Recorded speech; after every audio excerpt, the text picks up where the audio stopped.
Okay, so this is the last section on the chapter of review, and it's called How Graphs Change with Adjustment. And in this one, we're going to be talking about stretches and shifts of the bread and butter functions. So we're going to take the graphs we learned from the bread and butter section, and we're going to stretch them out and shift them around, and that can give you a whole bunch of new graphs.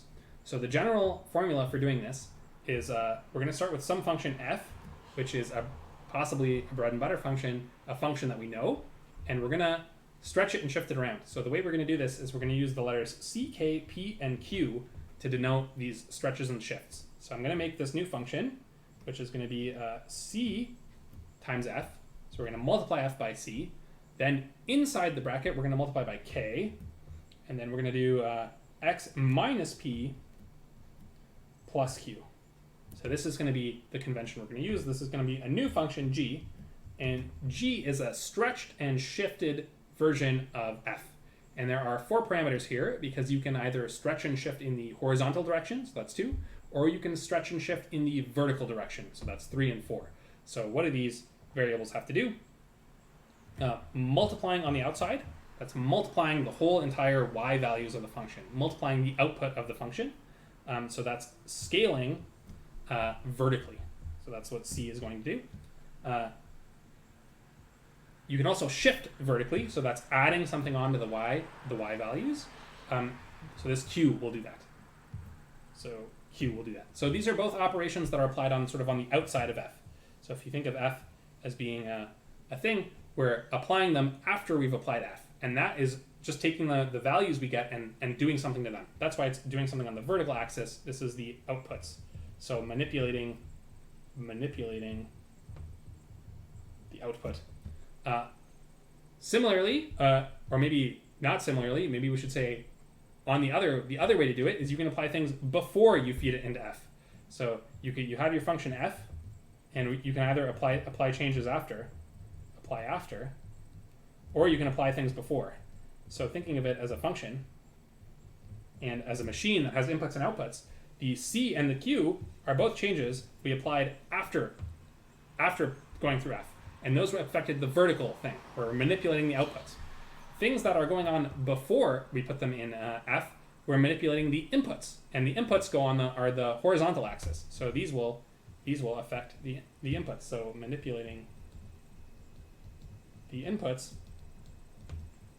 And so those are going to be horizontal changes, horizontal shifts and stretches. So we can scale it. That's this parameter K. And you can see we're multiplying everything. So multiplying everything is scaling it. And we're adding a constant P, that's shifting it. So those are C, K, P, and Q, and how they relate to horizontal and vertical shifts and stretches. And this is how I think about it, either applying it before or after applying the function f. Okay, and the warning is that you have to be careful because the horizontal and vertical shifts, they have a sort of reciprocal relationship to each other. Reciprocal relationship, or some people might say a reverse relationship. That would be fine too. And we'll see what that means in a second. But basically, if C and K, if you think of them as doing something, they sort of do reverse things. So you got to watch out for that. So we'll see how that works in a second. So scaling means either a stretch or a compression, and shifting means translating up, down, or left, right. Okay. Okay, and in this chapter, they've written out a really nice, detailed, step-by-step guide on how everything works. And this works as long as you write it in this exact form. So this is good if you're into memorizing stuff. This is a good procedure to memorize. You can also kind of do it ad hoc on the fly, thinking about shifting and stretching before and after, like I sometimes do. But we're going to go through the steps in this section here. Okay, so make sure you put it in this exact form. Otherwise, the steps won't work. X plus P is X minus P. So it's important you put things with a minus sign here. So you got to watch out for that. Sometimes to get this form, you're going to have to complete the square for quadratics. So for example, if you have the function x squared and you want to write it with a shift, one way to write it with a shift is something like x minus 1 plus 1. Let's do it like this. Minus 1 plus 1 squared, and then you can complete the square to turn this into something with x minus 1 squared. So that kind of thing will come up. Maybe this is a bad example. Let's you know what? Let's forget about this example for now. I'm just trying to tell you where this thing could come up, but maybe we'll wait until it actually comes up to deal with it. All right, and so the first step is to plot the basic function y equals f of x. So actually, why don't we do an example while we go through these steps? There should be an example earlier on. Let's do an example. So I think there's one example here, which is this function, minus 1/4 x minus 1 to the 4 plus 2. I think this is a great example. So let's do the steps one by one on this function. And then when we're done, we'll know the steps and we'll know the graph of the function. So step one, put the function in the form. So we got to figure out c, k, p, and q. So c, k, p, and q. So this one is almost already like that. If the original function is x to the power 4, then what do we have here? We have c is minus 1/4. That's this thing.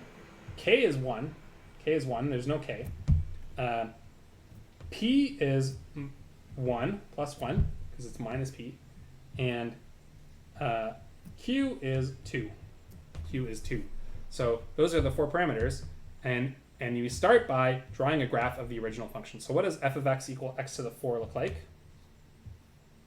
So this is the x-axis and the y-axis. Y equals x to the power 4. That looks like something like this. So it looks like a quadratic, but it's a little bit flatter. Okay, that's the original function. So this is step 2 in the list of steps. Okay. All right, that was step 2. Graph the original function. Step 3, apply vertical stretch compression C. So first we apply the outermost thing, the stretch C. So we multiply each height by C.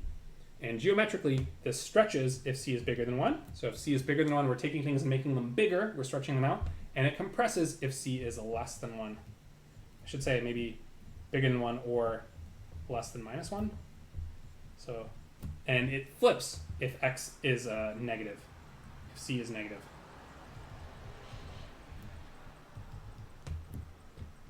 Okay, so, all right, yeah. So if you multiply by a number that's a very big number, either very big positive or very big negative, you're stretching. And if you multiply by a small number, like a number close to 0 that's less than 1, then you're compressing. And you flip everything if C is negative. All right, so let's do that in our example. So that was step 2. Step 3. Step 3. In our case, C was negative 1/4. So I think what we're going to do is we're going to, first we're going to flip it. So this is flipping it. So that was taking care of the negative sign. And then, because we're doing 1/4, we shrink it down by a factor of 4. So before the function would go through, let's do some points here. So when x equals 1, the y value is 1. When x equals 1, y equals 1, because y is x to the 4. And we've shrunk everything by 1/4. So now when x equals 1, now you're going through 1/4. So everything gets shrunk down by this factor of c. So now the function looks a little bit more flat. It looks like that. So it's going through 1/4, and maybe we can do at x equals minus 1. It's also negative 1/4, same height. Okay, so we just want to get a general idea of what the function looks like. So don't worry too much that it's not to scale or anything like that. As long as we know what the general thing looks like, that's what we're going for with this stuff. Okay. So that's multiplying by C, applying a vertical stretch compression. Then we're going to apply a horizontal stretch or compression. So this is exactly the same thing, but we're going to multiply each x value. So each x value, instead of getting multiplied by k like you might think, it's going to actually get multiplied by 1/k. So this is the reciprocal relationship. So why does this happen? Is this some sort of like magic on what's going on? Well, so before, I think it was very clear, or at least it's not too complicated. We had c times f of something. So if you multiply by c, you're just multiplying the output by c. But now we're doing the k multiplication inside. So we have f of kx versus f of x. So I think a really good example is to figure out what happens when x equals 1. Let's plug in x equals 1. So when x equals 1, you're talking about f of 1 versus f of k.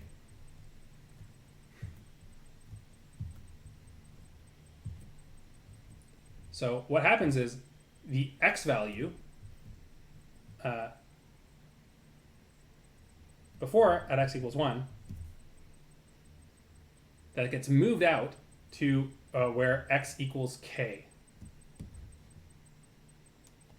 Okay, so the value at x equals 1,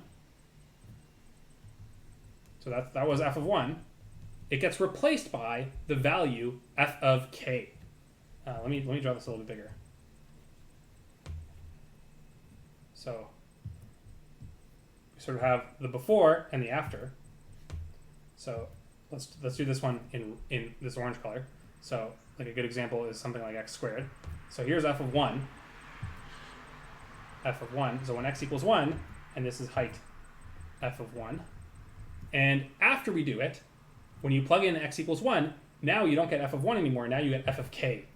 You get f of k. So let's imagine that k is a big number. So if k was like a big number, then this is the height f of k, right? This is x equals k. And after you do the multiplication by k, this value gets moved to above x equals 1. So when you plug in x equals 1, you get this thing. I'm looking at this picture and I don't think it's clear at all. Let me try to say it one more time. Let's erase everything here and let's try to say it one more time. So it's clear in my head, but I think I didn't say it very well. So we're gonna try one more time.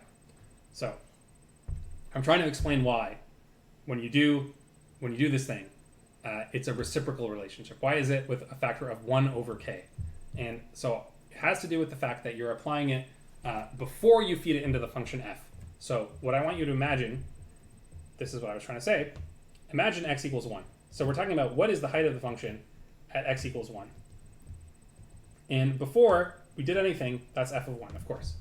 Now, after we apply this, the value that we're going to get is not f of 1, but it's f of k. Now, if k is bigger than 1, f of k is some point, maybe like over here. And that gets moved after our stretch. That gets moved to be at the point x equals 1. So what we've done is we've taken x equals k, and we've taken it and moved it to x equals 1. And what that does is if we're taking x equals k and we're moving it to x equals 1, if k is a big number, that's shrinking everything. And it's shrinking it by a factor of 1 over k, right? This whole thing was distance k, and we've shrunk it down to fit inside this interval of size 1. So that's how I think about it. That's why we're shrinking things down if k is a big number. Conversely, if k is a small number, then we've taken, we started with f of 1 at x equals 1. And if k is a small number, if k is less than 1, so if this was x equals k, then we're taking f of k and we're moving it to live at this point where x at the line x equals 1. So if k is a small number, we're stretching everything out. So that's why it's a reciprocal relationship. That's how I think about it. Again, I think a lot of students like to just memorize this stuff. So if you want to just memorize that it's a flip, then that'll be fine. But I like to know where these things come from. It's not made up. That's really the way the algebra is going to work out. So that's how I think about it. Or either we're taking f of k and moving it to f of 1. So that's shrinking by a factor of 1 over k, or blowing it up if k is a small number. So this stretches if k is a small number, so between 1 and minus 1, and it compresses if k is bigger than 1 or k is less than minus 1. Okay, so that's how I think about it, and that's why it's flipped relative to this stuff for the vertical. All right, so and it flips the y-axis if k is negative. All right, so that's step 4. So let's do step 4 in our case. Oh, okay, look at us. In our case, k is 1, so it's not going to do anything. That's not so good. Let's see. Should we add it in? No, let's just leave it. So step 4. Step 4. In our case, k equals 1. So it does nothing. Okay, and I think there's some homework problems where you can practice and get a hang of this stuff. K is 1, so it does nothing. So we're still on this graph. So fortunately for us, step 4 is easy. Okay, step 5, apply the vertical shift q. So we add q to each height, and it shifts up if q is positive, and it shifts down if q is negative. So we're just adding on. We're literally taking the heights and we're adding on q. So that's not so surprising. Let's see what our function looks like. So step 5, we're adding on q. In our case, q is positive 2, so we go up by 2. So let's draw our graph. It's going to be the same graph as this one, but shifted up by 2. So before this was 0, 0. So now that becomes the point 0, comma 2. So 0 cross 2 up. At 1, at x equals 1, we're going to have the point 1, comma 2 minus a quarter. 2 minus a quarter is 7 quarters. And here we're going to have the point, so that's at x equals 1.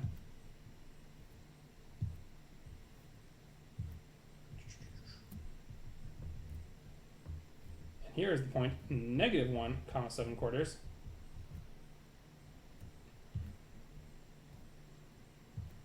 Okay, and our graph is going to look something like this. I guess I changed the scale a bit here. Let me fix this up so it looks really like our original function. So it's the same exact function we drew over there, but shifted upwards a bit.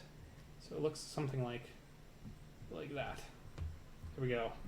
So this is the function. So far we've done minus a quarter x to the power 4 plus 2. That's what we have so far. Okay. Step 5. That was step 5. And step 6. Step 6 is the final step, is the horizontal shift. And we're going to add p to each value. And the reason we're adding, so you would think it's a reciprocal relationship too, so it should be flipped, it should be minus p. But actually, because we're using x minus p, it works the same way as the q. So we're adding to each thing. So it shifts right if p is bigger than 0, and it shifts left if p is less than 0. So in our case, we have x minus 1.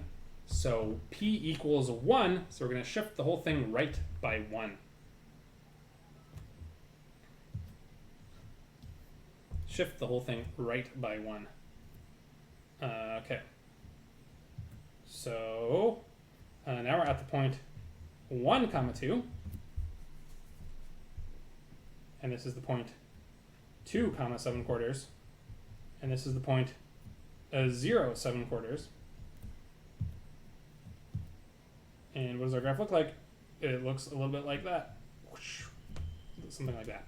So we've taken what we had before and just shifted it over by 1. And you can double check. So this is supposed to be the function minus 1 quarter x minus 1 to the power 4 plus 2.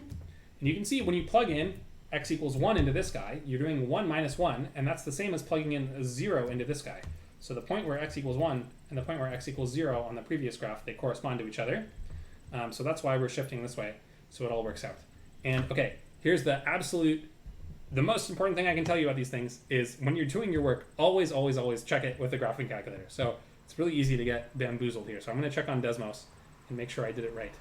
Let's check on Desmos. How can I check on Desmos? I need to open Desmos. So Desmos. Graphing calculator. And okay, I'm going to do the general form here. So let's put an f of x is x to the power 4. That was what we started with. And we said we're going to do c times f of k times x minus p plus q. And please add in all these sliders for me, Desmos. So now we can play with this thing and see what happens. So let's start at p equals 0. P equals 0 and q equals 0. So this is doing nothing. We're stretching and shifting by a factor of 1, and we're doing we're doing stretches by a factor of 1 and shifts by 0. So that doesn't do anything. And now you can see, you can double check that everything we said is working the way we said. So if c is getting bigger, if c is bigger than 1, we should vertically stretch the whole thing. So let's see. Does the blue guy get stretched out? Yeah, look at that. So it's getting stretched out. And if c is less than 1, it's getting shrunk down vertically. And then at c is negative, it flips. So that's doing what we said. Okay, very good. K is supposed to do the same thing in the other direction. And we said k is backwards, right? We said if k is bigger than 1, it's actually shrinking. So let's double check if that works now. So if k is bigger than 1, look, we're shrinking it. And again, so that's because we take the point at k and we move it to be at 1. So that's k. Okay, and if you do it the other way, you get a flip. So when k is negative, it flips. Okay, you can't really see it on this graph because the graph is symmetric, so maybe not the best example for that. Why don't we, well, let's see here now. Okay, p is shifting how far you shift left and right. And again, if p is positive, you shift right, and p is negative, you shift left. And that works because the whole equation has a minus p in it. So that's an important thing. That's enabling that. And q is just up and down. So p is positive, q is positive, you go up. Q is negative, you go down. Okay, so it's double checking everything we said out loud, making sure that it's true. And now let's put in the values for this actual problem. And I believe the values were, what were the values? C was minus a quarter. Minus a quarter. Minus a quarter. Let me put in k equals 1. So this was our first step. This was our first step, was doing c equals minus a quarter. Does that match the first step I did by hand? Well, let's go check. So far we've done this step. And so it should look something like this. Does it look something like that? Yeah, it's good. So it's the whole thing, it's flipped and it's shrunk down a bit. Okay, then we did k. K was 1, so that doesn't do anything. Then we did p. Then we did q. Did I do these in the wrong order? X minus p. We did q next. Okay, we did the vertical next. And we said q was 2. So we went up by 2. Does that match what I did? Yes, it did. So we go up by 2. So we're at the point 0, 2. Let's double check the point 0, 2 is on here in Desmos. Is that the point 0, 2? Look at that, 0, 2. Okay, and then finally, we put in the p equals 1. P equals 1, and that should shift it to the right. So p equals 1, shift it to the right. So we had the point. Okay, look, Desmos is trying to tell me where these graphs intersect. We don't actually care about the original graph, so let's do that. P equals 1, 2. 1, 2. Did we have 1, 2? A, 1, 2. That's good. And then we had 0, 7 quarters. We have 1.75. 1.75 is 7 quarters. Okay, good. And then we had the other point that I drew was the point 2 comma 7 quarters. So I guess we should check if 2 7 quarters is on here. Desmos isn't highlighting it. Let's just add it as a point and see if it's on the graph. 2 7 quarters. Not like that, Desmos. 7 quarters. Hey, look at that. So that's on the graph too. So we did it all right. You got to remember which directions things go, and you can logic it out, but it takes a while, so it might be better to memorize. Okay, this is one you're going to have to do some practice problems. I think this one, it comes up occasionally, usually not with all 4 at once. So as long as you can do them individually, you'll be in pretty good shape. I think being able to do 2 is good. This problem had 3 out of 4. So about as hard as they get. Okay, I'm going to stop there.